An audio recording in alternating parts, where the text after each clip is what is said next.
Hello, and welcome again to Off the Fence, where we have topical discussions about the goings on in Guyana every week, and we take an off-the-cuff look at some of what's going on. This week, we're having discussions on the youth policy, and I'm joined by Ms. Schemel Patrick, uh, Chief Advocacy and Communications Officer for SASOD. We've got Mr. Aubrey Norton in the studio, the Presidential Advisor on Youth. And we've got Ms. Tricia Teekah from the Guyana National Youth Council, one of the board members and founding members. Thank you all for being in the studio with us today. So I wanted to get the ball rolling as pertains to this youth policy. I'd like to start with you, Mr. Norton, as the advisor on youth. Because I know after the concluded elections, it's been a tumultuous 100 days. But after the election, I know it made a lot of youth organizations a bit nervous to see that the Ministry of Youth, the ministry concerning youth, was no more. Now, a lot of us know it's become a department in effect, but could you shed some light on that, and perhaps some light on the reasons behind not having it as an independent body anymore? Well, first I would say that I don't think it's an attempt to reduce the involvement of youth. In fact, I believe there's been more activity as it relates to the development of a youth policy since. But I think it's an attempt to structure government. Probably the best way to give you an idea, you had regional development, you had housing, but all of them are focused on communities. And so you put a Ministry of Communities and you have these departments. Similarly, education really deals with youth. In fact, if you are talking about the development of the youth, you're talking about a proper system of early childhood education, you're talking about a proper system of nursery, you're talking about a proper system of primary, and then on to tertiary. All of those categories require a particular type of education to ensure you produce the kind of youth you want.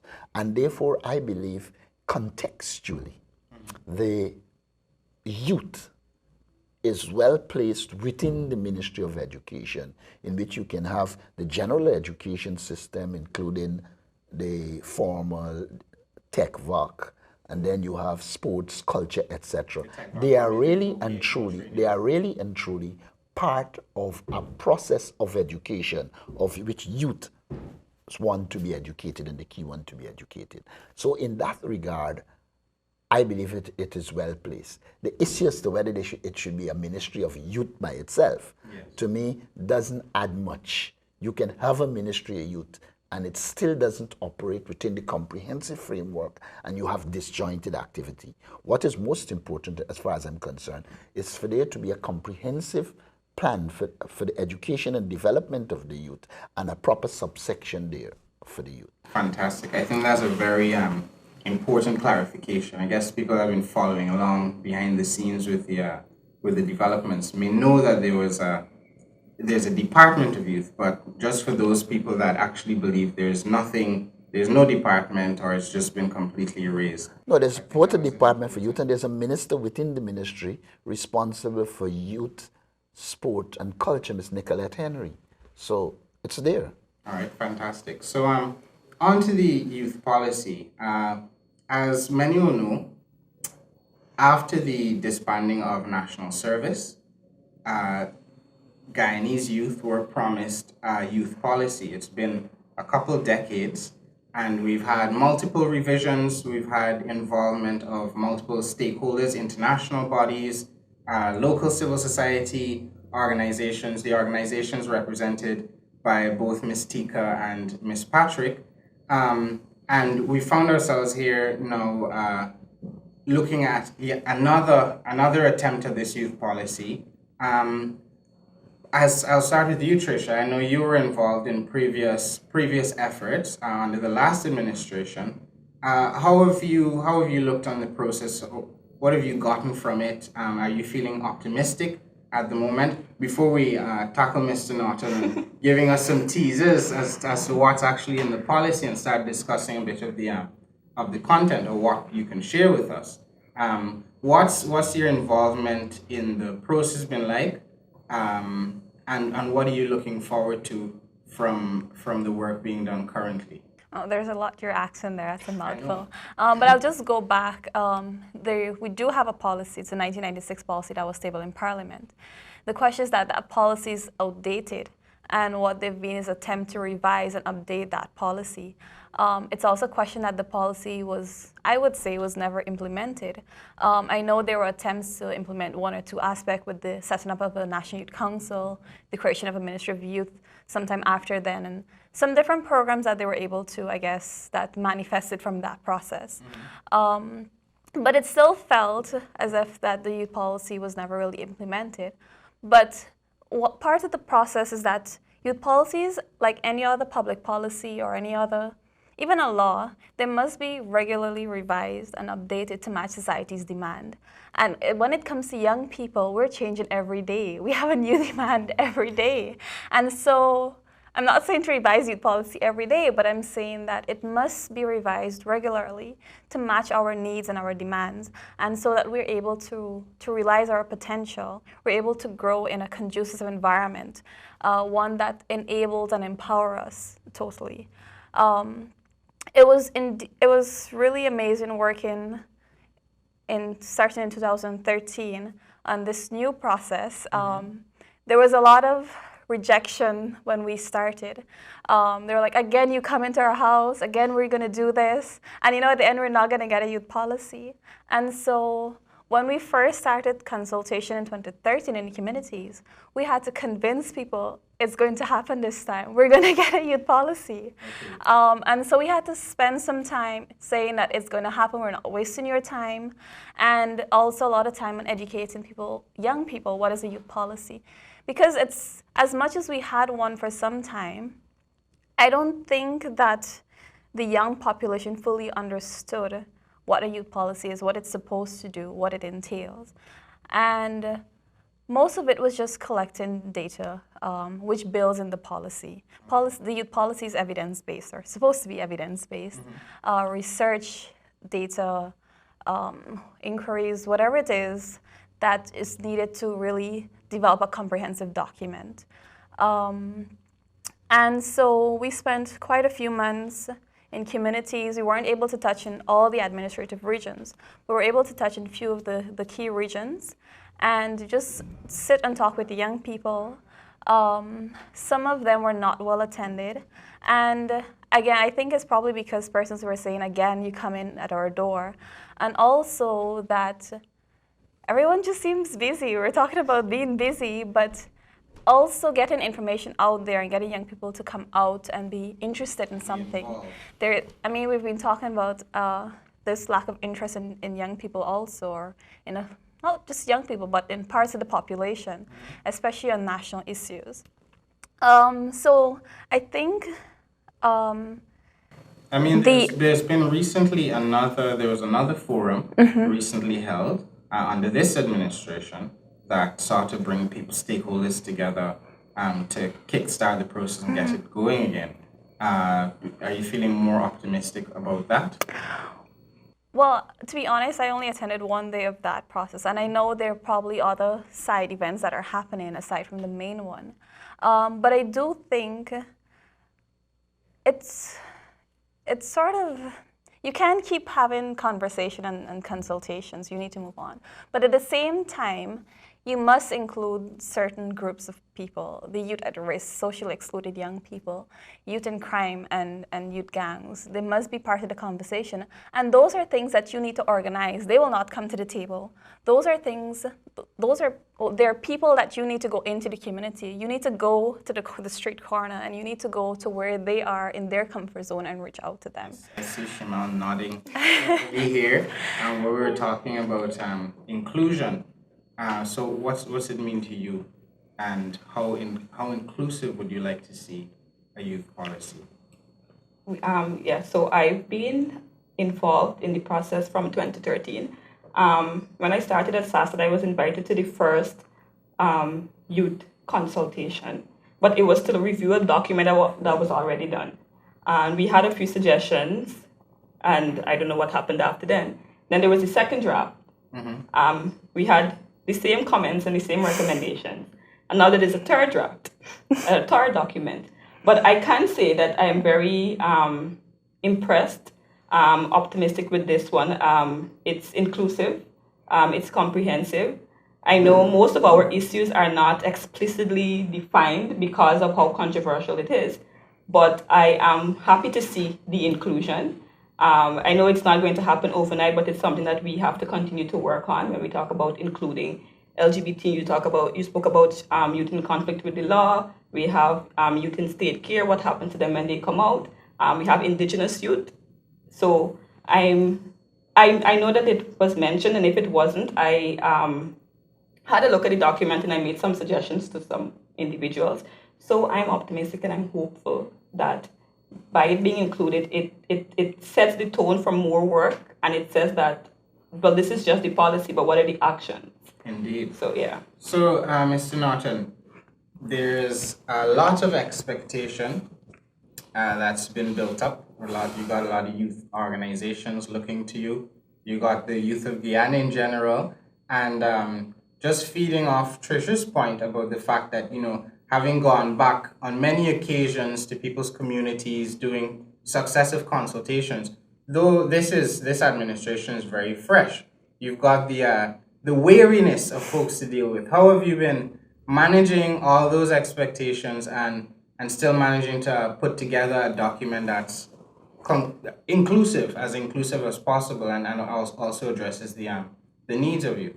Well, first of all, we sought to embrace the dialogue that occurred before. I went back to all of the reports, read them. There were some areas that were excluded, which we put in. For instance, the focus on hinterland youth. If you see the new draft, there's a focus on hinterland youth. We've put in a focus on early childhood education, which wasn't there. Now, but I think what we need to recognize, if we treat youth policy as an event, we will end up in trouble. We have to treat it as a process. And the youth policy document is only one event in that process. I have no doubt we'll do some more consultations in this week. And once those consultations are through and we bring because there's a draft, we bring all the comments of those involved in, there will be a youth policy. I agree with Tricia. I made a point that it should be a process and not an event. The worry that Tricia is raising is because we treat it as an event. If we treat it as a process, one of the things that is in the present document is that there will be reviews. We're suggesting a 5-year review. The other problem that Tricia stated, she said there are 2 other problems we must look at. First, she was pointing out there was an absence of political will in the previous government without saying it. And I could understand a youth not saying it, but I can say it. A youth policy document really and truly commits a government to certain actions. You have got to have the political will to do it. I believe the political will is there. All right. And it would be done. All right. We have to pause on that point for a quick ad break, and we'll be back shortly, and we'll be talking a bit more about the implementation and I guess the actions that will be taken after the policy drafting phase is complete. Stay tuned. And we're back. Welcome back to Off Defense. Today we're talking about the youth policy with a vibrant crowd. We've got Ms. Schemel Patrick in the studio here, Advocacy and Communications Officer for SASOD, Mr. Aubrey Norton, Presidential Advisor on Youth, and we've got Ms. Tricia Teekah, member of the Guyana National Youth Council. Thank you again, and just following on the discussion, the lively discussion in the first segment, let's talk a bit about some of the action that's going to have to be taken after the documentation is done, because as was pointed out, we've spent a lot of time in the conversation phase, and as important as it is, considering that this is a process, as you call it, Mr. Norton. But now, as we look at what actions are going to be taken and the likely implementation of this youth policy, what light can you shed on us where that's concerned before I get some comments from? Well, first, if you look at the session that was held at Arthur Chung Center, the second day was dedicated. The first day was dedicated to policy. The second day was dedicated to the programs and activities for implementation. So we already have some information there. Now, the intention, one of the additions the government brought that wasn't in the previous approach was to add an action plan. So we've had discussions on that. The aim is to find a consultant and a technical group, and they will put together a 5-year action plan, 2016 January, we hope, to 2020 December. Inclusive, it will be 5 years. Now, once we do that, you will have an actual plan, and then you will have modes of implementation. For instance, there will have to be regional elements where the document goes to regions and the regions know this is what they implement. Then they will have to have an oversight committee, an interagency committee that oversees the implementation. In the implementation process, we are setting clear objectives and clear activities. For instance, I give you a practical one. One of the things the policy says is to promote the development of youth organization.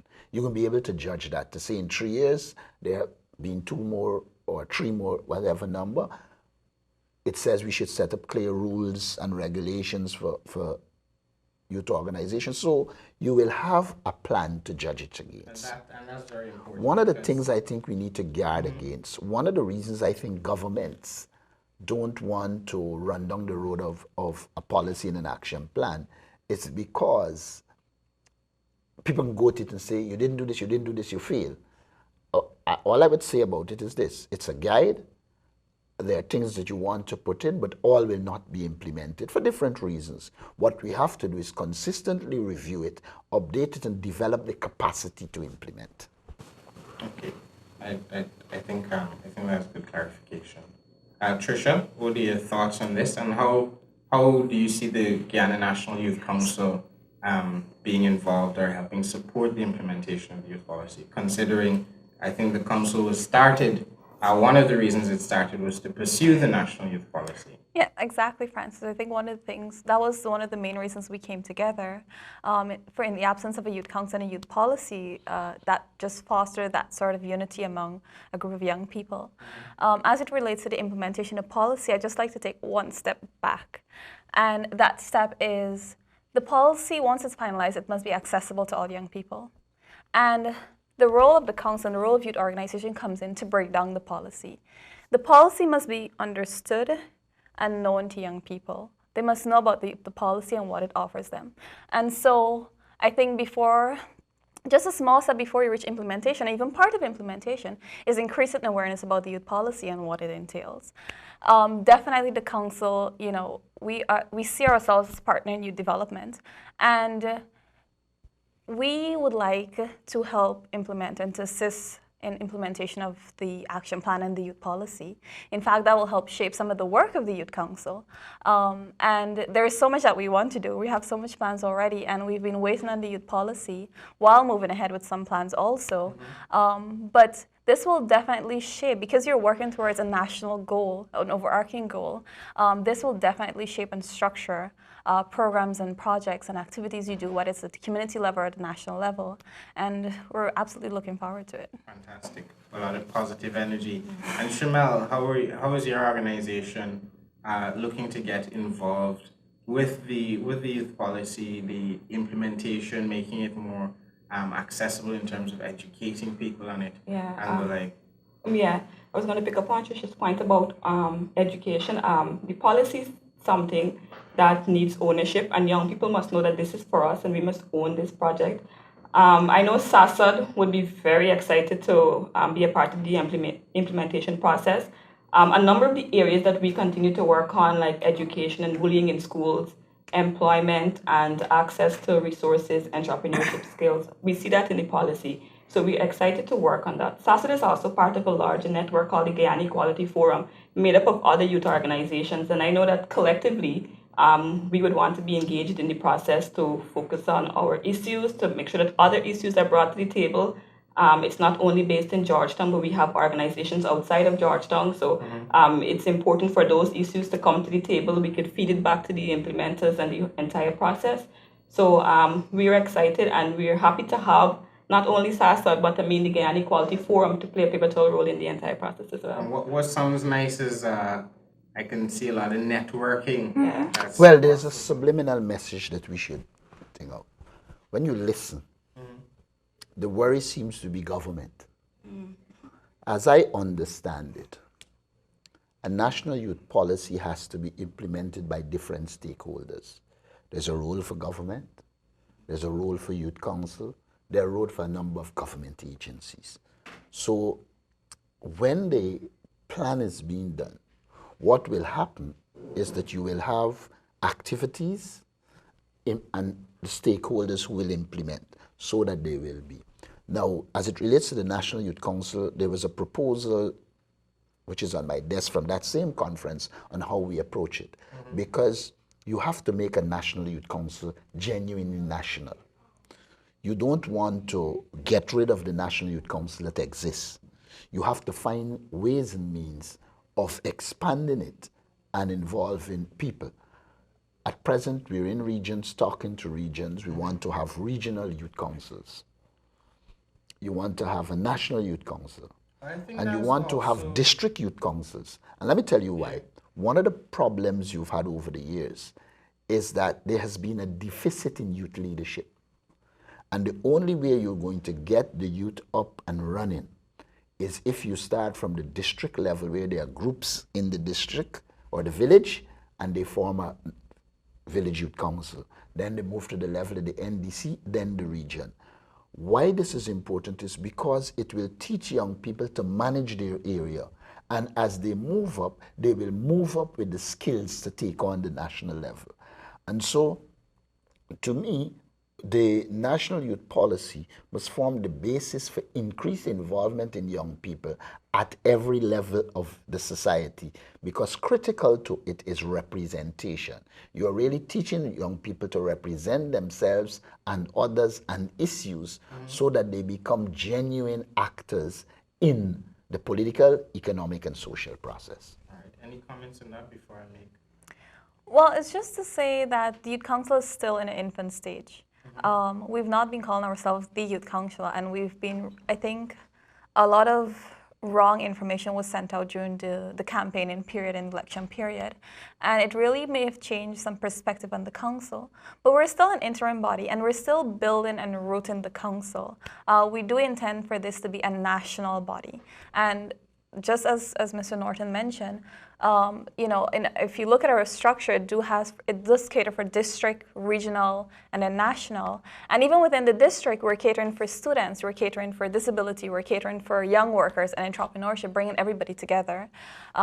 We really don't want anyone to feel left out of this process. And that's why we've been educating persons about the Youth Council, because I think in the past too, there's been a wrong image or a projection of the Youth Council, especially it being political. And one thing about the growth and sustenance of a youth council in a country is that it remains nonpartisan, and that it has an autonomy that's really operated by young people for young people, in short. Now, even though we're maybe halfway through, I think, and we're probably about to go to a break soon, but just before we go into the break, for anyone that has tuned into this program without a crystal clear idea of what a youth policy is, because I've realized that so far we've spoken about a youth policy, what it's coming, how we're going to implement it. But what does a youth policy mean to each of you? What is something you would say to a young person that was perhaps looking at this and heard the term youth policy for the first time? I'll start with you, Mr. Norton. What is a youth policy? A policy is a set of broad guidelines that will give a clear indication as to where you want to take the youth in terms of development. It is premised on a clear vision. You establish a clear vision as to where you want the youth. So when somebody goes to this document can tell them, actually, these are the guidelines to youth development. For instance, you might have a policy position which says the promotion and development of youth organization and youth leadership. When they read that, they would know that the government and all the stakeholders set out to promote youth development, to promote youth organization, and to promote youth leadership. It means they can hold the government and the stakeholders accountable for that. That is what a policy does. It sets the broad framework within which you operate. The plan will give you the actual activities that you will be involved in. Now, like Tricia said earlier, once the document and the plan are out, we have got to become involved in a public relation exercise to ensure it is known across the country and people can know exactly how to use it to achieve their objectives. Thank you so much. That's brilliant. Well, I hope any of you looking at the show tonight are in no doubt now as to what a youth policy is, or at least are inspired to go do some more research. There are many examples in the region. So we have to take another quick break, and we'll be back after these short ads. Welcome back to Off Defense, where today we're having a discussion on the youth policy and the plans and the implementation and all issues surrounding. We've got, again, in the studio, we've got Ms. Schemel Patrick, Advocacy and Communication Officer for SASOD. We've got Mr. Aubrey Norton, Advisor on Youth to the President, and we've got Ms. Tricia Teekah from the Guyana National Youth Council. So we've covered some of the plans for the youth policy. We've looked at some of the meetings concerning the drafting of the document. We've spoken a bit about implementation, how the GNYC and SASOD, for instance, and other stakeholders would be able to assist in the implementation of the document. And I'd also like to speak about some more specific issues, for instance, right? So what does the youth policy currently say, or how does it speak to reform of the juvenile justice system, for instance? This is something that is very topical in Guyana, in that there is a perception, and I did a bit of crowdsourcing, or rather the sourcing of information from people to man on the street before this interview. And there seems to be a feeling that, for instance, a kid can get arrested on the road because our laws currently prohibit the sale and consumption of, say, marijuana, right? Youth can get arrested for possession of a gram, something he may have paid $100 for, and then ends up in prison for 3 years, 4 years, where we well know the difficulties that will face that young person on coming out of the justice system in terms of getting a job, having a stable life, access to opportunity, and it ends up costing the state millions of dollars to incarcerate, sometimes re-incarcerate this repeat offender. Is there anything in the policy that speaks to this problem? Because we also have the perception of inequality where justice is concerned, where perhaps someone dealing cocaine gets bail, and maybe we've got very topical at the moment, the transfer of state assets and recovery of these assets. Many of these people get bail. Our young people continue to go to jail for something that other countries, such as the US, are taking a more progressive attitude towards in terms of decriminalization and the like, adjusting the law. What does the policy include that speaks to this, or what are your thoughts? One of the additions of the last consultation was that Andrew Hicks, who is doing a doctorate in juvenile reformative justice, he was invited to attend and actually made clear presentations on the question.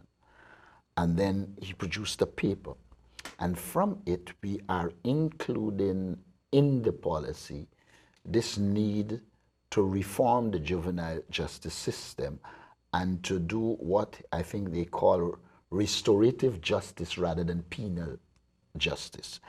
I know it has been addressed. There is also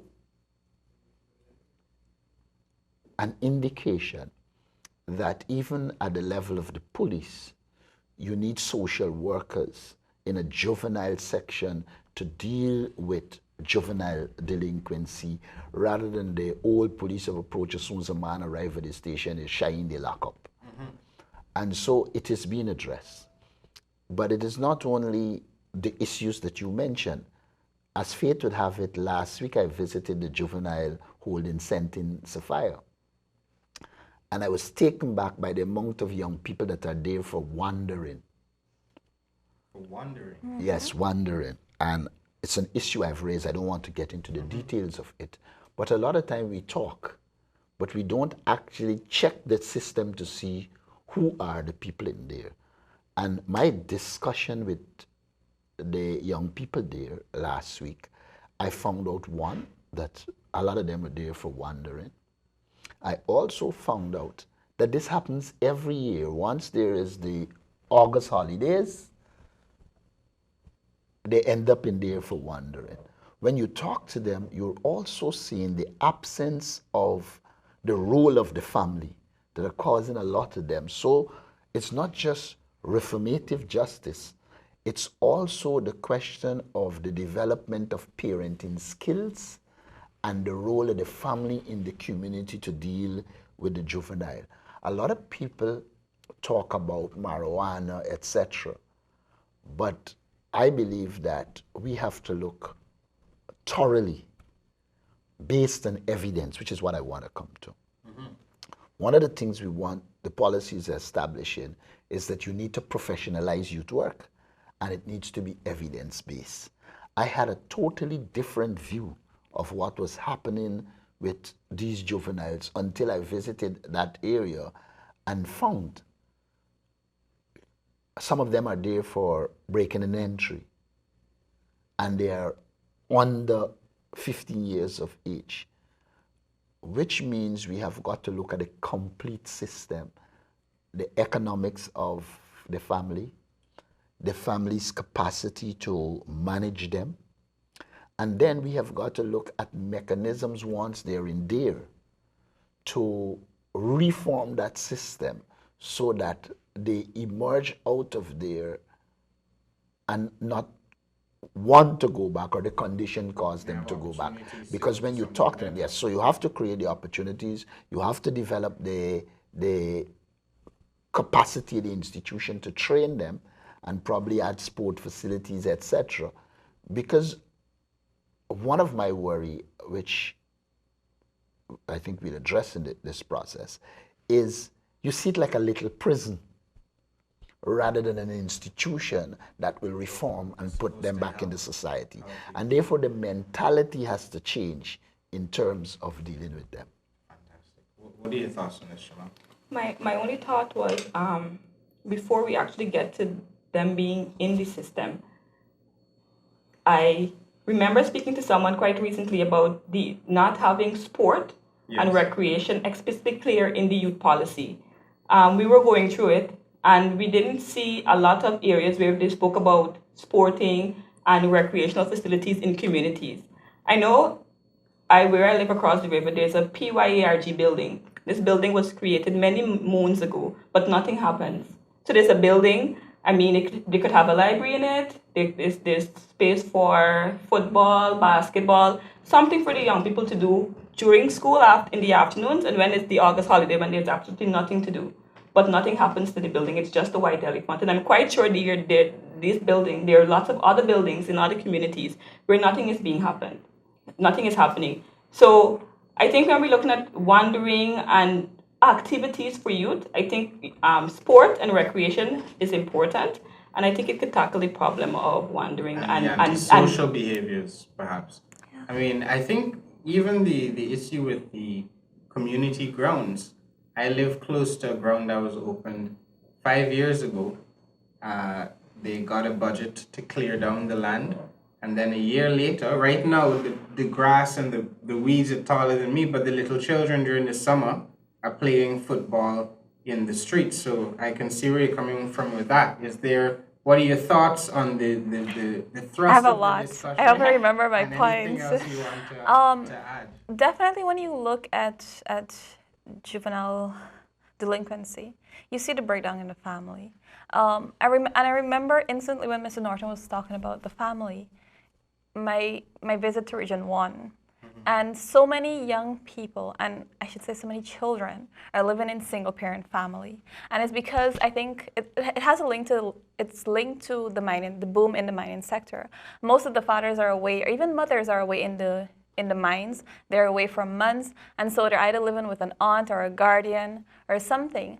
And then we also found that even in the single-parent family, there's a lot of abuse. There's a lot of verbal and physical abuse happening because parents are so frustrated either because of poverty, income, and so many other things. They may even have mental issues. And so even in the single-parent family, there are so many issues happening there.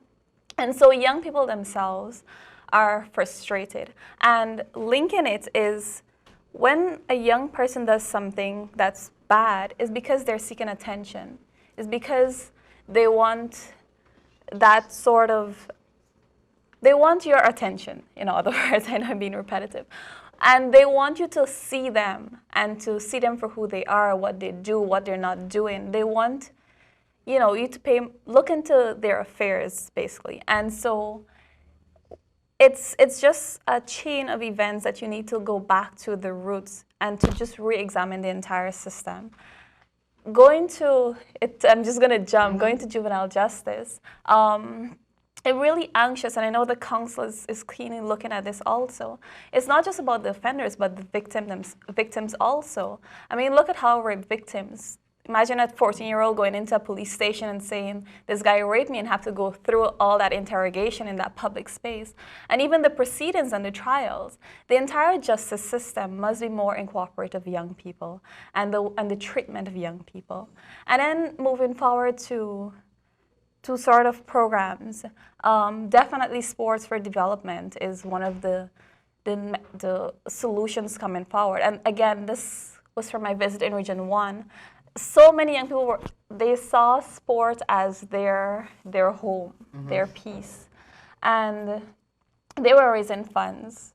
We were just doing an ordinary meeting in a school, and they were coming asking for funds. They just want to buy a ball or to buy some gear or just to weed and to clear the compound, the sport field.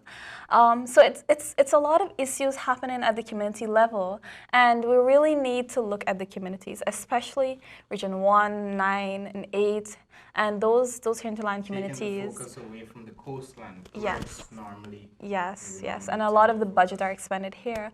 Not to say that they aren't the same issues here. Those similar issues are here on the coast too, but like Mr. Norton said, I think the focus really needs to be on community development. We have to go to a break. I was just about to go into the next question, but we're going to the final break, and we come back for the last segment. Thank you so much for your comments. We'll be back in just a few moments with the final segment of Off Defense. Welcome back to Off Defense, where we have Ms. Schemel Patrick from SASOD, Mr. Aubrey Norton, Presidential Advisor on Youth, and Ms. Tricia Teekah from the Guyana National Youth Council, joining us in the studio today for a lively discussion on the youth policy and youth issues in general today. In this, our final segment of the show, I'd like to pick up a bit on where we left off and hone in on what Mr. Norton was talking about earlier, which is parenting. And often we deal with youth issues, we deal with negative social issues that affect youth or that youth are generally seen as perhaps responsible for. We have a very large youth population in Guyana, as you all know. I think it's somewhere in the region of 60%. That's the figure that's most often quoted. And when you started speaking about parenting just now, it occurred that that is not something we often take a look at. because everyone, I guess, wants to be a parent. Not everyone, but many people want to be parents someday. And while we look at receiving training, if you want to be a mechanic, you get training in that before you're certified. You need to get certified as a baker before you can be a baker. Parenting is something you don't really need a certificate for. And as a consequence, folks tend to think they're the best at it. Every parent thinks they're the best parent or trying their best, when in fact, we may not notice patterns that keep repeating themselves. And one thing that came up in the course of discussions was a look at the violent culture that we have in some of our parenting. And I can't help but see that personally rippling through, having a ripple effect throughout society and affecting some of the other negative behaviors and the like that we're trying to get policy to solve.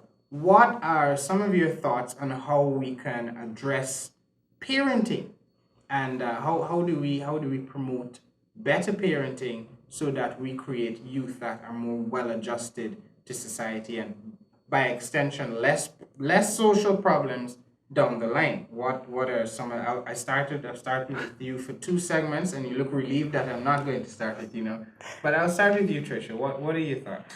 So there's a lot of parenting.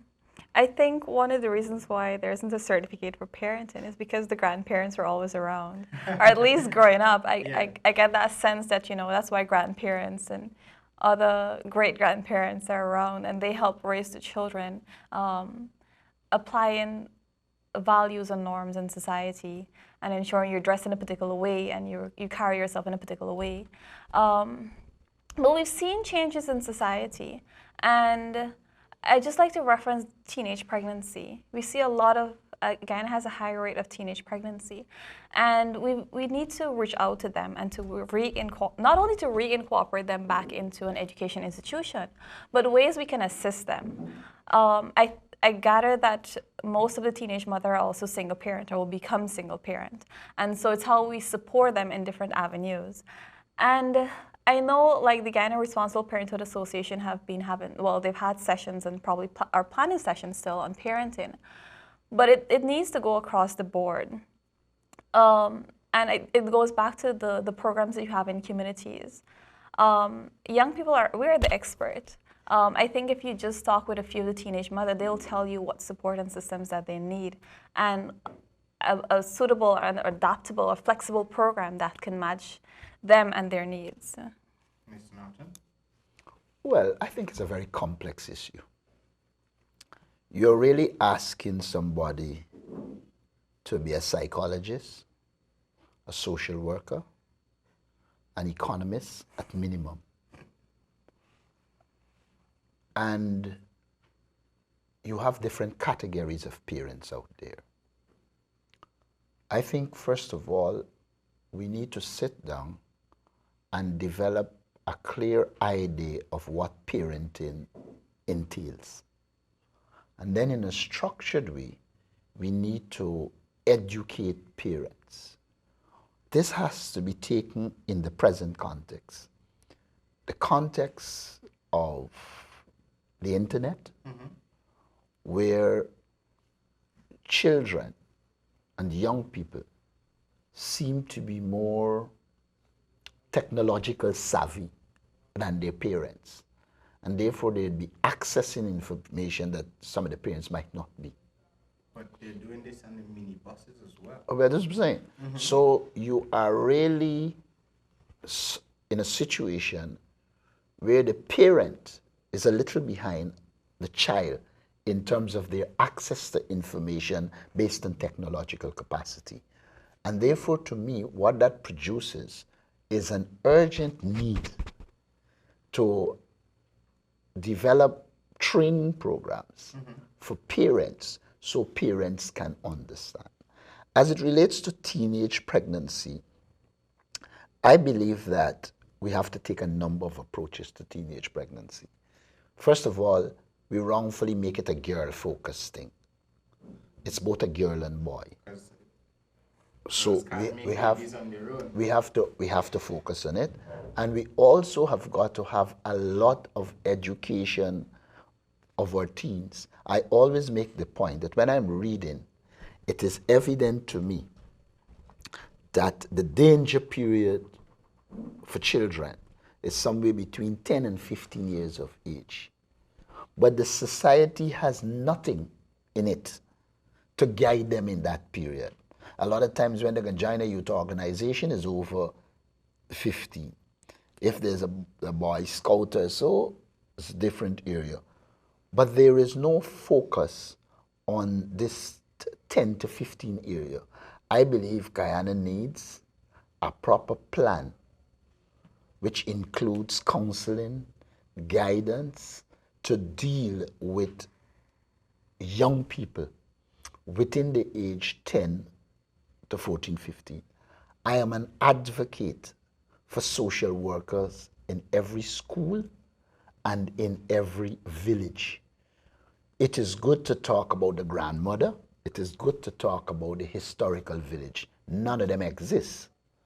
What exists are the problems, and we have got to find solution to the problems. And I believe the system has to produce social workers who are active and helping. No government can be able to employ all. But I am also an advocate for training youths in youth organization to be volunteer social workers. You train them and you put them out there.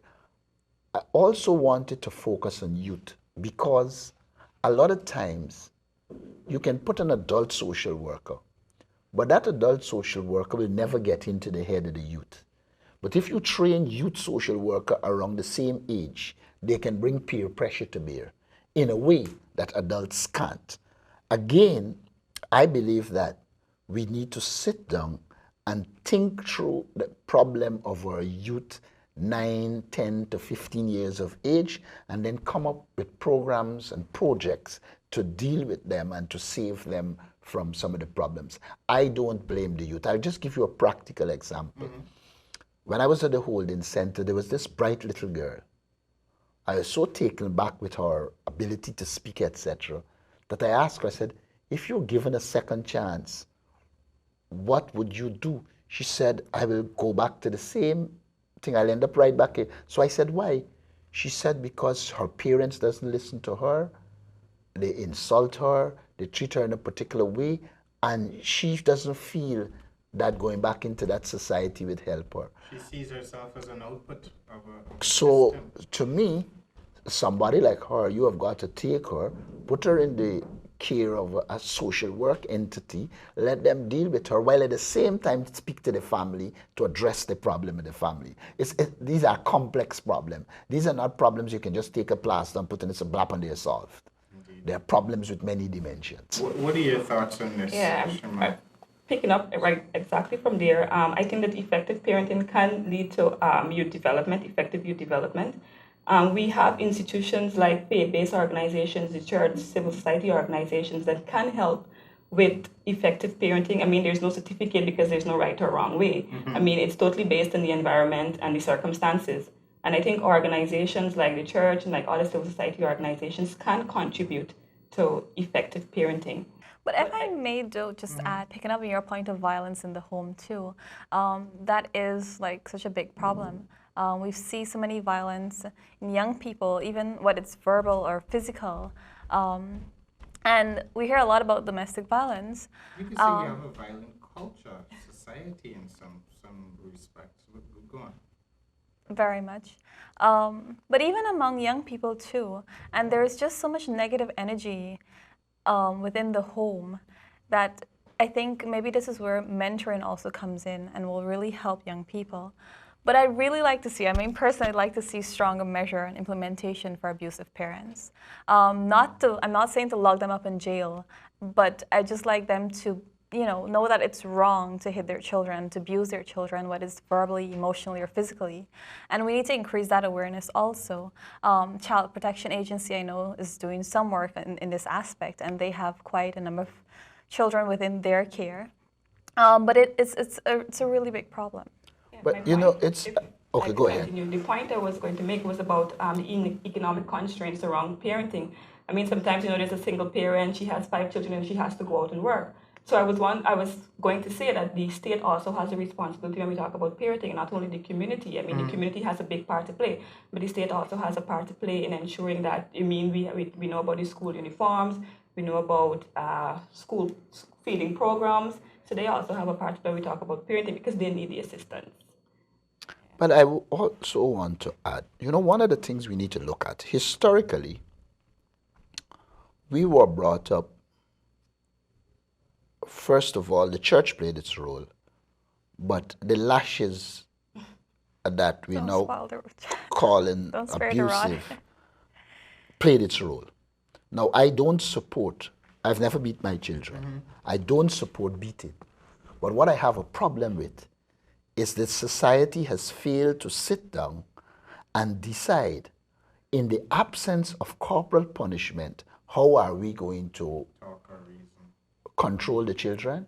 How are we going to guide them? How are we going to deal with them? What new incentives we can put in place to cause children to want to behave in a particular way? So to me, we have got to now go and sit down, recognize that the abusive road is not the best road, but no road. If you give people a choice between the abusive road, which they see some results, and no road, they will go the abusive road. So we have got to now sit down and come up with a comprehensive approach to, first of all, disciplining children without being abusive. 2, creating incentives for them to want to do the right thing, which sometimes demand economic resources, etc. If you got money, you just carry a change to the States, you can say, you're going to the States next year, unless you behave yourself and they behave yourself. But those things are not available to the lower class. It's available to the middle and upper class. What I'm saying is we need to sit down and find ways and means to find new approaches to discipline our children, ensuring order, ensuring respect. We just left it open. Agreed. I think we've got about 10 seconds left, or 30 seconds. We'll make Okay, so follow up from Mr. Norton. I was just going to say that this is a plug for the reintroduction of the Special Select Committee on Corporal Punishment. Yes. There were 3 Special Select Committees. I was a part of the Special Select Committee on Corporal Punishment. We met with the minister, we met with opposition leaders as well, and a number of civil society organizations were called to present their case against corporal punishment and to give recommendations as to solutions. So we met, and I think everybody got the same response. Oh, we agree with you, but now you need to go and tell the public about this. And that was it. There was no follow-up. So the special select committees had no timing. So you used to provide a report by then. We're supposed to collect all the recommendations and share them with a wider group. Nothing. But these recommendations were provided, and I'm quite sure a number of civil society organizations presented. That gets precisely. So if it's reintroduced, then that's a good start. When we talk about corporal punishment, some of the recommendations and alternatives. Okay, well, we've sadly run out of time. This has been a fantastic discussion. I thank you so much for your time and your insight and perspective on the issues we've discussed today. Once again, we've had Ms. Schemel Patrick, Advocacy and Communications Officer from SASOD, Mr. Aubrey Norton, Presidential Advisor on Youth, and Ms. Tricia Teekah, GNYC, or Guyana National Youth Council representative. To sum it up, we've had a fantastic talk about the youth policy, and pulling from all the threads that we've woven together today, we can see that comprehensive is a word that's come up a lot, a multi-pronged approach, and inclusive of stakeholders. I personally feel very positive now about the process going forward. I hope you at home have had some questions answered enough to come off the fence if that's where you were. We'll see you for the next show. Thanks a lot. Have a good evening.